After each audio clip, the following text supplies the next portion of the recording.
இன்னைக்கு நம்ம coulomb Plackett effect பற்றி பார்க்க போகிறோம். So first definition, in nanomaterials like quantum dots or nanoparticles, the Coulomb blockade is the suppression of current flow at low bias voltages. இப்போ நம்ம ஒரு nano material எடுத்திருக்கோம், for example ஒரு குவாண்டம் டாட்டோ இல்லை ஏதாவது ஒரு நானோ பார்ட்டிகளோ எடுத்திருக்கோம் அப்படின்னா அது லோ பயாஸ் வோல்டேஜில் ஆப்ரேட் பண்ண போகிறோம்.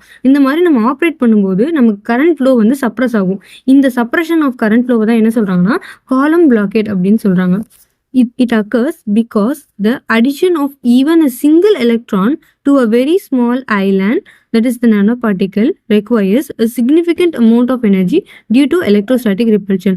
For example, இப்போ ஒரு சின்ன எலக்ட்ரான், இப்போ நம்ம குவாண்டம் டாட் வச்சிருக்கோமோ, அந்த குவாண்டம் டாட்ல ஒரு சின்ன எலக்ட்ரானை நம்ம உள்ள செலுத்தணும்னா கூட அதுக்கு அதிகமான எனர்ஜி தேவைப்படுது. ஏன் இவ்வளோ எனர்ஜி தேவைப்படுதுன்னு கேட்டோம்னா, அதில் இருக்க எலக்ட்ரோஸ்டாட்டிக் ரிப்பல்ஷன்னால நம்ம அதிகமான எனர்ஜி கொடுக்க வேண்டிய அவசியம் இருக்குது. இந்த மாதிரி நடக்கிறதுனால தான் நமக்கு Coulomb blockade அப்படின்ற ஒரு விஷயம் நடக்குது.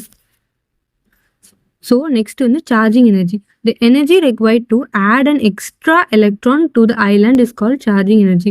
இப்போ ஒரு குவாண்டம் டாட், அதாவது ஐலாண்ட் அப்படின்னா ஒரு நானோ பார்ட்டிகல் எடுத்துக்கோங்க. ஃபார் எக்ஸாம்பிள் ஒரு குவாண்டம் டாட், அந்த குவாண்டம் டாட்டில் ஒரு சின்ன எலக்ட்ரான், ஒரே ஒரு எக்ஸ்ட்ரா எலக்ட்ரானை உள்ளே செலுத்தணும்னா கூட நமக்கு எனர்ஜி தேவைப்படுது. அந்த எனர்ஜி எப்படி ரெப்ரசன்ட் பண்ணுறாங்கன்னு பார்த்தோம்னா, EC is equal to E²/2c.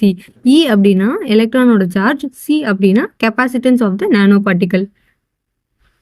இப்போ நெசசரி கண்டிஷன்ஸ் பற்றி பார்ப்போம். நெசசரி கண்டிஷன்ஸில் 2 நெசசரி கண்டிஷன்ஸ், ஒன்று தெர்மல் எனர்ஜி கண்டிஷன், இன்னொன்று tunnel resistance condition. Thermal energy கண்டிஷனில் the charging energy must be much greater than the thermal energy to prevent random electron hopping. அதாவது நம்மளோட charging energy, நம்ம ஒரு எலக்ட்ரானை உள்ளே செலுத்துறதுக்காக எந்த அளவுக்கு எனர்ஜி கொடுக்குறோமோ அது வந்து அந்த எலக்ட்ரானோட தெர்மல் எனர்ஜியோட பயங்கர அதிகமாக இருக்கணும். நம்ம வந்து நிறைய எனர்ஜி கொடுக்கணும் அப்படின்னு சொல்ல வராங்க.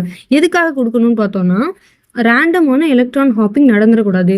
ஹாப்பிங்னா என்னது? குதிக்கிறது, தாவறது, அந்த மாதிரியா. ஸோ எலக்ட்ரான் வந்து நம்ம கொடுக்குற இடத்த விட்டு தாவி வேற எங்கேயும் போயிடக்கூடாது. அதுக்காக நம்ம வந்து சார்ஜிங் எனர்ஜி ரொம்பவே அதிகமாக கொடுக்கணும். அதுதான் இந்த condition. EC should be much greater than that of KBT. KB அப்படின்னா போல்ட்ஸ்மேன் கான்ஸ்டன்ட், Tனா டெம்பரேச்சர், அதாவது தெர்மல் எனர்ஜிக்காக யூஸ் பண்ணுறது. Next tunnel resistance condition. The resistance of the tunnel barrier RT must be much higher than the quantum resistance RK to localize the electron on the island. Next நம்ம பார்த்தோம்னா, நம்ம tunnel பேரியருக்கு வந்து ஒரு resistance இருக்கும். அதே மாதிரி quantum அப்படின்னாலே அதுக்கு ஒரு ரெசிஸ்டன்ஸ் இருக்கும். இப்போது நம்மளோட டனல் பேரியரோட ரெசிஸ்டன்ஸ் குவாண்டம் ரெசிஸ்டன்ஸை கம்பேர் பண்ணும்போது ரொம்பவே அதிகமாக இருக்கணும். எதுக்காக அதிகமாக இருக்கணும்னு பார்த்தோம்னா, அந்த குவாண்டம் டாட்டில் அந்த எலக்ட்ரான் லோக்கலைஸ் ஆகிறதுக்காக அதிகமாக இருக்கணும். கண்டிஷன் பார்த்தோம்னா RT should be much greater than that of H/E².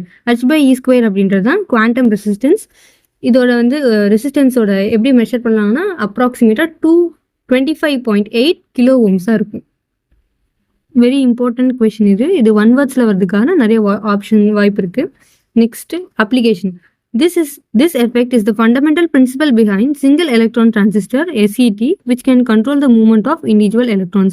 Okay, மேஜரான principle, fundamental principle, single electron டிரான்சிஸ்டரோட ஃபண்டமெண்டல் பிரின்சிபல் என்ன அப்படின்னு கேட்டாங்கன்னா